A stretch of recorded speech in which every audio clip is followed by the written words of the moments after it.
বলেন। হ্যাঁ বলছি যে কন্ট্রাক্টরের নাম বলেন আপনার নাম। হ্যাঁ আমার নাম প্রশান্ত বর্মা।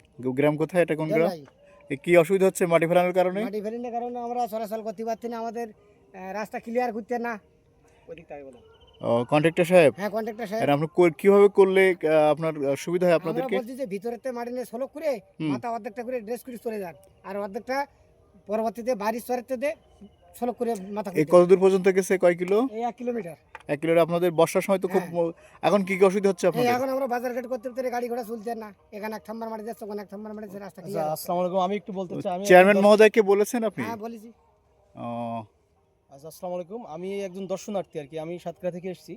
তো আমি যতটুকু দেখলাম এনাদেরকে খুব ভোগান্তি দেওয়া হচ্ছে।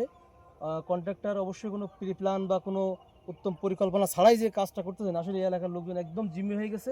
তো আমি আশা করি কালীগঞ্জ উপজেলা প্রশাসন এই বিষয়টা এলাকার মানুষের যেন কল্যাণকর হয়, যেভাবে যেন তারা চলতে পারে। যদি বৃষ্টি হলে এনারা একদম বন্দী হয়ে যাবে বাড়িতে।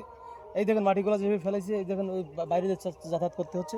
সুতরাং আমি আপনার মাধ্যমে আমি কালীগঞ্জ উপজেলা প্রশাসনকে অনুরোধ করব যে বিষয়টা আপনারা একটু সরজমিনে এসে দেখেন যে আসলে এই এলাকার মানুষজন খুবই ভোগান্তিতে আছেন। ধন্যবাদ আপনাকে।